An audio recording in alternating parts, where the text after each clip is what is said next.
Welcome to the Susan Brender Show. It's all about you, featuring shows on health and wellness, the performing arts, politics, and people who inspire you to be your very best. And now, here's Susan Brender.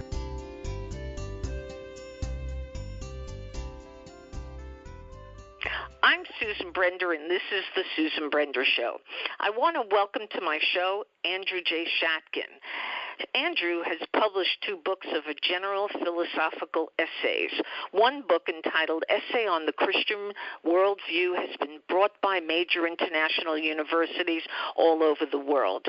Other universities in the United States that have bought his book, including Harvard, Columbia, Denison University, and the University of North Carolina, are very thrilled that they have it because it talks all about philosophical ideas and essays on faith, culture, politics, and philosophy.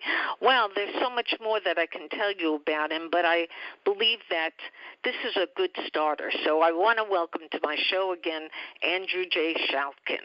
Thanks a lot, Susan. That was really very nice of you to talk about those books. Every person who writes books wants people to know about them, you know. And I'm very glad to be able to have this conversation. And I've also written two law books, and I have other books in the pipe of a philosophical character. What I want to do now, if it's okay with you, Susan, I am a fairly strong supporter of the president's policies. Now, the left has taken issue with President Trump on certain matters, which they have a right to. Or we've got a right to their views and opinion politically or philosophically or whatever. Let me give you an example where I think they're way off base. Separation of families at the border. They're bringing children here illegally, Susan. Yeah. I don't think there's any question about it. And does the president have a choice? But he can't put them in adult detention, can he? He can't put them in an adult jail, so he has to hold them somewhere else. So the accusation that he's sort of a meanie, if you want to call it that, right, Susan? Well, yeah, some people say that's true, and some people say, you know, don't you feel sorry for these children? Don't you feel sorry for these parents who want to provide for them, and that's why they're coming here? And they're going to have to come here legally, Susan. That's our system. I pay my taxes, you pay your taxes. If you don't pay your taxes, the IRS will not hesitate but to take your house and car, whatever they want to do. Yeah. That's our system of laws. We have an intact legal system. Therefore, we cannot have a system, in my opinion, where people come here illegally and are allowed to stay. No. Okay. Well, this is my refute, and I'm not taking any specific position right now. This is just playing devil's advocate. Okay. What I remember, many years ago, I saw a movie called El Norte. El Norte was about 2 Latin Americans who wanted to come to the United States because they had nothing in their country. They couldn't support themselves, they didn't have jobs, and so they did sneak in, and they did come here illegally. But they worked so hard doing jobs that other people wouldn't do. Now, don't you think we need those types of people in our country today to do the farming, to do all kinds of things that people won't do? First of all, you have to assume, you're assuming that there are people legally here who need jobs that won't do that work. I don't think that's true. And I don't think, I maintain my positions, and I'm not, I don't dislike these people or have a prejudice or racist agenda. I don't. But I happen to think that if a person manipulates our system to come here illegally, stays here illegally, makes no effort to obtain legal status, brings their kids as pawns to say, we have a terrible situation at home with our kids, we should stay here. No. We live in a country of laws. And if a person wants to do that, then they'll have to go through the legal process. There's nothing preventing them. Well, Andrew, you have a degree in international human rights from Strasbourg, and you know, human rights is just one of the things that the United States is really good at. They offer lots of opportunity for people to be able to express themselves. First Amendment, Second Amendment, I mean, it goes on and on. Now, again, a person like yourself who has studied human rights, doesn't this fall into the category of human rights? It does and it doesn't. Human rights, first of all, is not exactly an enforceable legal system. There are human rights courts in South America. There's one in Strasbourg, France. There's an African court. And human rights, unfortunately, it's not an enforceable field. It is something that is it's an ideal, and these courts try to correct these abuses. But in a sense, where there are countries involved, outside of your own country, you and I in our country have no right legally to dictate to those countries. So there may be a human rights violation in them, but we have no legal right to dictate to them. There are abuses all over the world from various countries. I'm not pinpointing anybody in particular. You'll note outside countries can't do anything. A genocide in Rwanda, and while it was going on, nobody stepped in to do anything. That was under the Clinton Well, I'm not blaming Clinton. I just say that our outside societies can't interfere, essentially. The same will be true of Pol Pot. Nobody did anything about that. While Hitler was in power, nobody did anything about that. You know, but that makes for a very important discussion, because when Hitler became, of course, the head of Germany, almost inhuman in many respects because of what he did. But the people who were in Europe, who had an opportunity to leave, Roosevelt turned them away. Remember?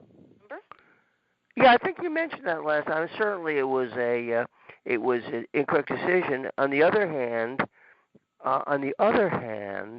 as I said, where people come here, we have no obligation to admit people here to our society. No legal. The person who tries to come here has no legal basis to gain entrance. Certainly, if they're illegal, they have no legal basis. And possibly, even if they're legal, the country doesn't have to take them. Yeah, I understand. Now, you became a right-wing conservative. I'm not that right-wing. In many ways, I'm quite liberal on social issues. I believe I wrote this book, and I just posted something on several social media that socialism perhaps was closer to the society to an ideal society. I'm not totally right-wing. I have great concern for social justice and poverty and poor people. So I don't really entertain that. I wouldn't be defined exactly as right-wing. But on certain issues, I agree with the president's policies, that's all. I hear you.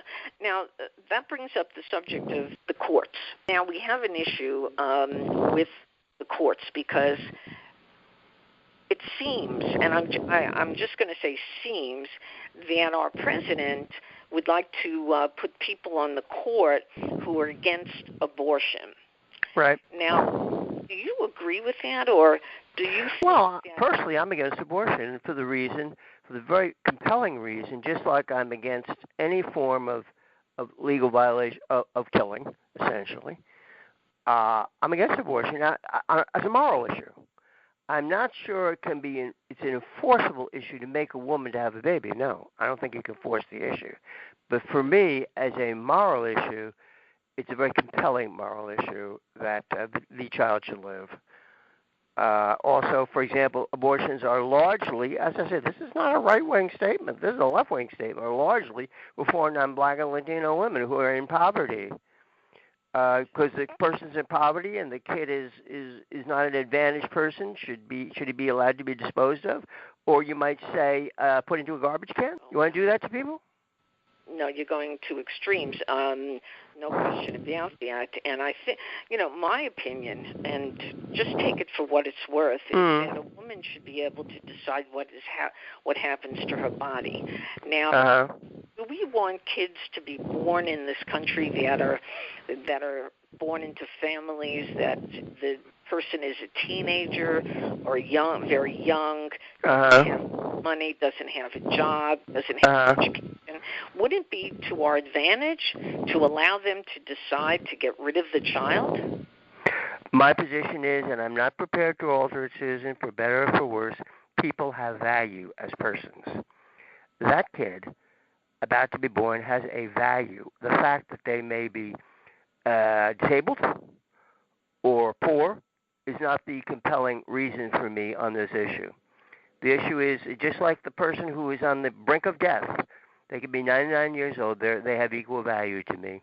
So that child in the womb, to me, has equal compelling value to any person around. I'm not prepared to take the moral position that you seem to suggest. I see. Okay, I have no objection to your opinion, but this is my view, that the valuation you attach to a human being. If you feel a person lacks value, and I'm not saying you do, but if our society concludes that humanity lacks value, I'm not prepared to go along with that.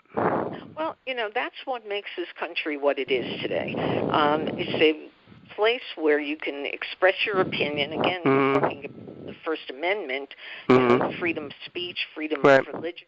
That's what makes it so wonderful, so great, That's true. so essential. Now, let's go on a little bit to the fact that you were involved also in religious studies. Yes, I am. I have a theology degree from school. Yeah. How does that mix with your other degrees? Well, I mean, this is one of the reasons I may take the positions I take, that for me, my religious beliefs dictate my behavior. For example, the fact that a person is poor does not lead me to conclude that they lack value and equal value to a wealthy person or a talented person, whatever kind of person you can find. Yes, I take that position, that the poor, there's a statement in the Bible, for better or for worse, that the poor are blessed. In the Psalms, there are many references to aiding the poor and widows and orphans. Yes, I take that position. Yeah. So, in general, what is your view on the Bible? Bible, I think, is true. I think this is my view. People can differ from it. There's all kinds of divergent systems in our country, as you say. We're free opinions. But yes, I believe the Bible is the Word of God and contains the truth of how we can live and what we should do. Yeah, I think so. When we were kids, Andrew, we used to have to say the Pledge of Allegiance, and we had to say some other things and sing songs that were sort of about, our nation. And, of course, most of that has been taken away because people from different religions feel that they're not being represented. Right. How do you feel about that? Well, I don't think that a particular religion in our society, we have separation of church and state, which is really good, because you will note where there is separation of church and state, religion does better. Religious systems do better. State churches in Europe don't do so good.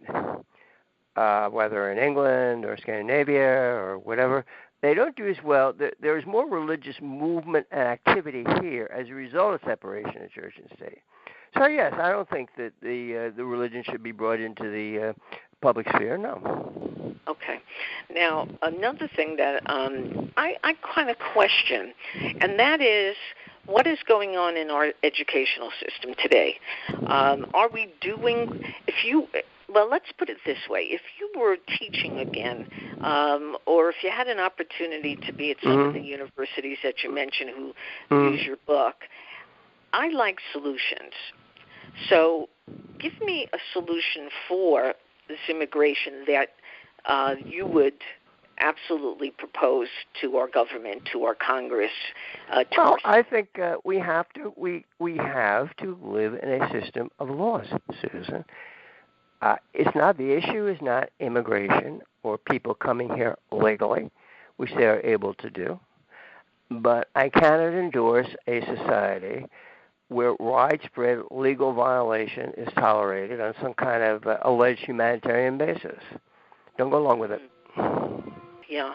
Now, what are your thoughts on the current problems that we're facing today in our country? Give me some ideas of things that you think really need to be changed. Well, I believe now a lot of people from the left, of course, the left we have to understand, and I respect other people's views. I have no issue with it. But the left has the goal and desire, possibly, of getting back into office, which they have largely been excluded from in the country, whether governors or state legislatures, and in this instance, the Congress and the president. They are grossly and completely out of power. They have been rejected by most of the country. I mean, I really couldn't say. I think it's a fact. They're not doing well. And I think the Democratic Party, they have got to reform its platform if they want to get elected. One thing they'll have to eliminate is open borders. We can't have people coming in here for any reason they want to be and coming here and staying here. A country cannot operate on that basis. It's really outrageous, that particular platform, Democratic Party. Also, they take a position about Muslim immigration. I disagree about it. I know people will accuse me of being prejudiced and think that's a red herring. For example, let me tell you something, Susan. Just recently in Canada, there were 2 gross terrorist attacks by Muslim radicals. A large number of people were killed. It was barely reported by the mainstream media. I have been in contact with people in Pakistan, persons in those countries that become Christians or Jewish are gang raped, women, girls. There have been 3 Sunday school teachers were jailed in Indonesia. In Pakistan, there are laws against conversion. I have issues with the certain elements of the Muslim thought system. And the fact of the matter is, Susan, these are the facts, and if they're offensive or I'm seen as racist and prejudiced, I don't think I am. There is a thin minority within the Muslim religious system in certain countries that do these acts of violence and oppress people. It's a fact. Well, that is absolutely. And I agree with him about the travel ban. I think he's correct. Yeah, you can't deny it. Now, let's go on to talking a little bit about the relationship between Russia and our country and the position that Trump takes with regard to Putin. I think it's really important because, to be honest with you, I find it very confusing, and I think our audience does too, because we don't know, what is really going on. So you must have some sort of thoughts on this, and I'm sure you. I don't know enough. I'm sorry, I didn't mean to interrupt you. Go ahead, finish up. No, that's it.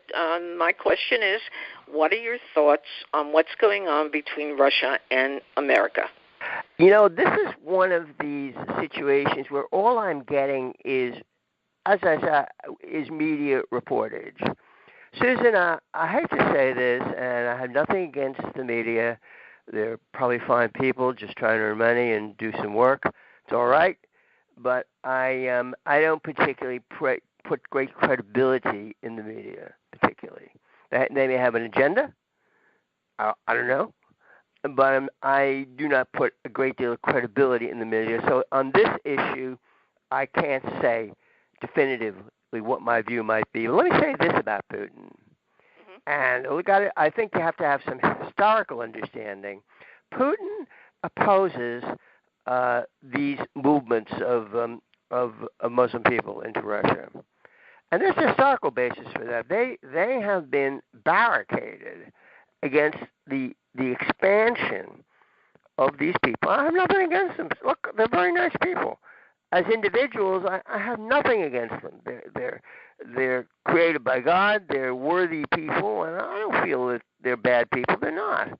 But as I said, Putin has addressed the issue correctly on this issue. The Russians have been faced with this pressure from these groups for some hundreds of years. And that's fact, Well, and I want to add that it's a minority within these cultures that does this. Of course, we know that. But on the other hand, people are very frightened, and people feel that there's going to be some kind of real trouble coming up because the relationships that we have with Russia, the relationships with Korea, the relationships with China, there's a lot of dissent and a lot of people are worried. Well, I can only say that I know the left did not want to give the president credit, but he got the hostages out of North Korea. He ended the nuclear threat from North Korea. These are all good things. I think President Trump is a very talented, intelligent person. They have painted him as crude or stupid. He's not. He's from New York. He ran a multi-billion-dollar business. He's not stupid. He's not crude. He's dealt with the highest level of business most of his life. People say that it was just a lucky thing that he got elected, that he never expected that to happen. Do you think that's true, or do you think... I think the left was grossly shocked that they were kicked out of power. They're angry about it. They're attacking him for that reason. And that's it. I think he was. I think he was elected because enough of the people of this country felt that they were not being adequately represented by the government. They were being kicked out of jobs. They were not getting positions of employment. They were. They had their reasons to feel they were being discarded and not represented. So that's why they voted for him. Yeah. All right. So that's why they voted for him. But I think it is. Yeah. But see, what about our young people, our millenniums? Millennials? Yeah, go ahead. Millenniums. Well, my issue is how much education do they have about politics and how much do they care? Because they're our next generation that's going to make a decision about who is president, who's going to be voted into the Senate. And without their understanding and their knowledge of, who to choose and what person is going to be the best for our country, we're in trouble, aren't we? Let me put it this way. First of all, I had read some polls, whether they're true or not, that many of the millennials are pro-Trump and pro-Republican. That's the first thing. The second thing is, and I say this, it's just a view, I think it has some validity. Within the academic structure, which the millennials are coming out of, there's not a great deal of more conservative views being given to them. They are mostly their professors, and I respect them. As I respect any person's opinions and views, they mostly tend to the left. So they're in college there, and this is what they're told. Maybe it's true, maybe it isn't.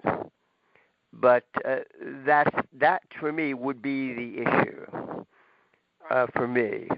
That once they get out, they're going to have to sort out intellectually and practically what they may conclude is going on. Yeah.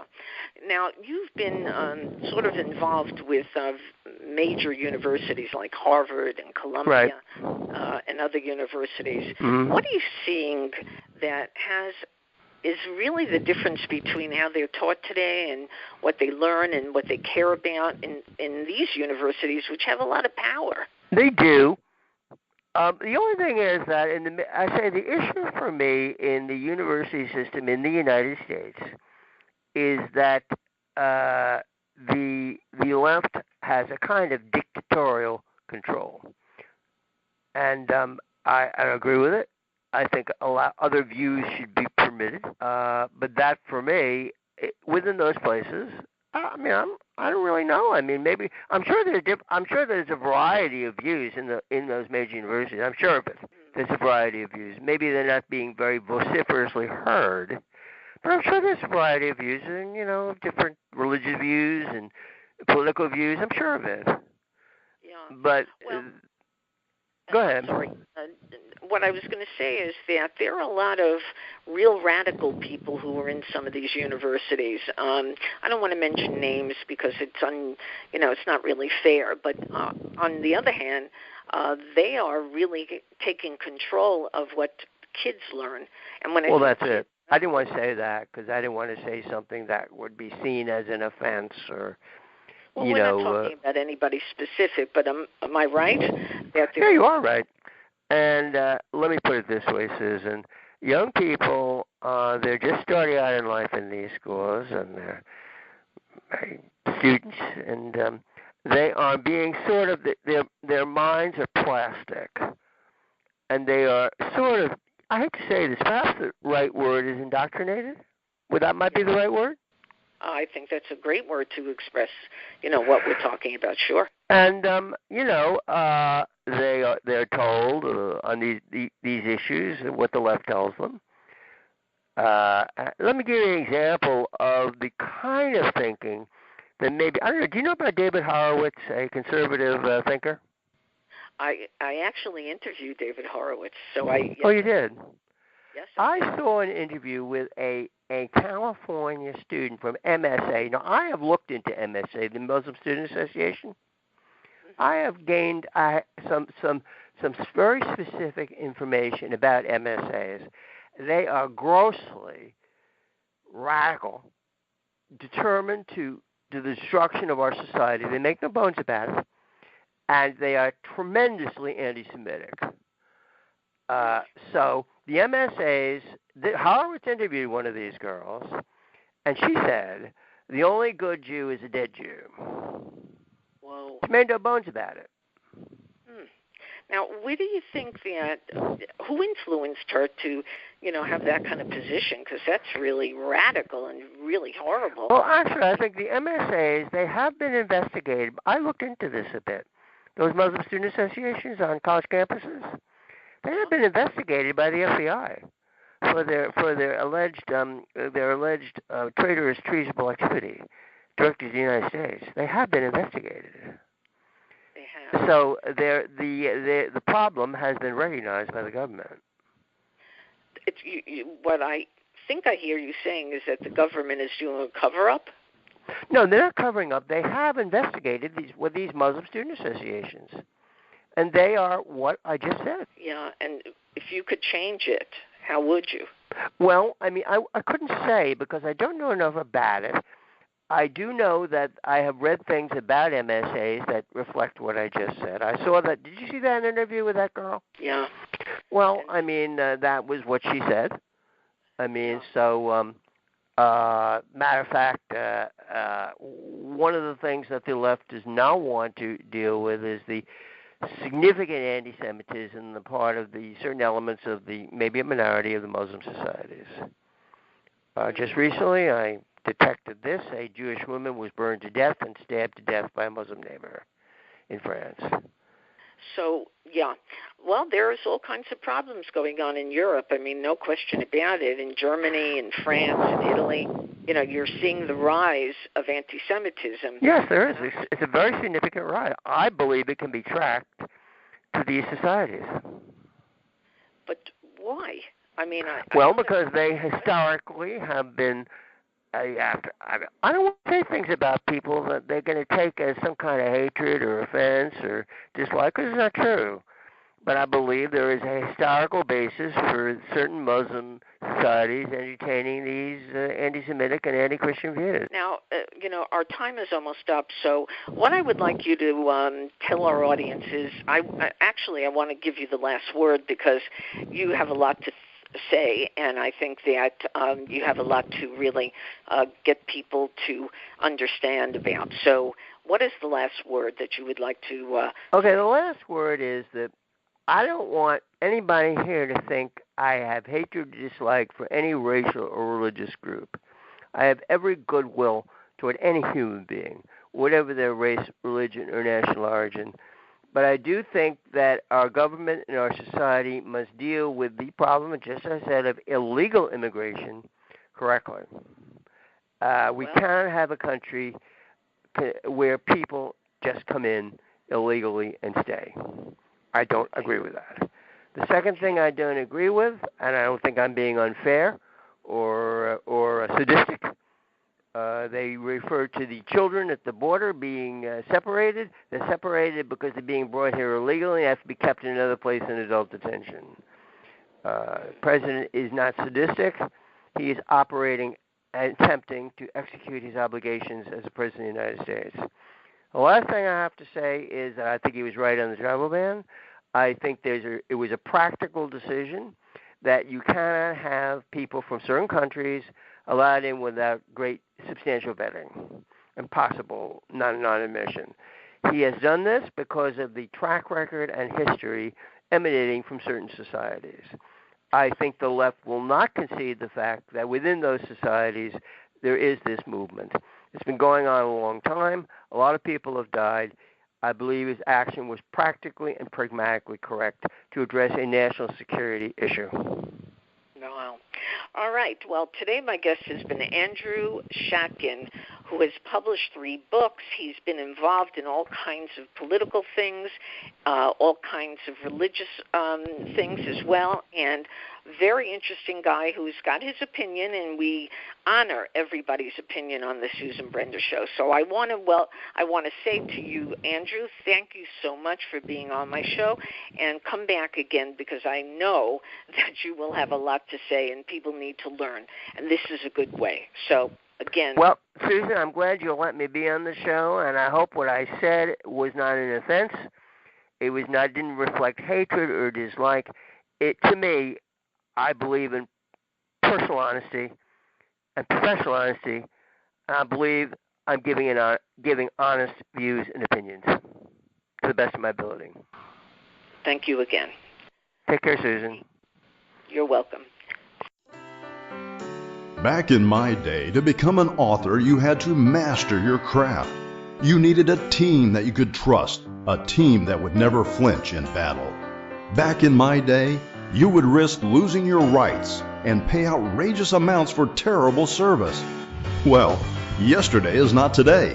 Gladiator Publishing Company has a century-long reputation for defending writers and readers and winning awards for their record-setting low-cost services and market sales.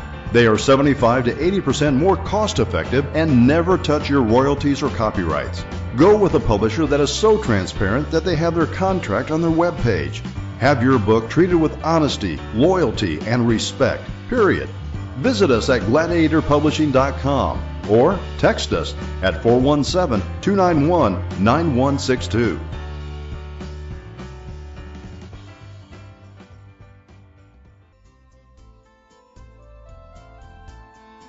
Thank you for listening to The Susan Brender Show.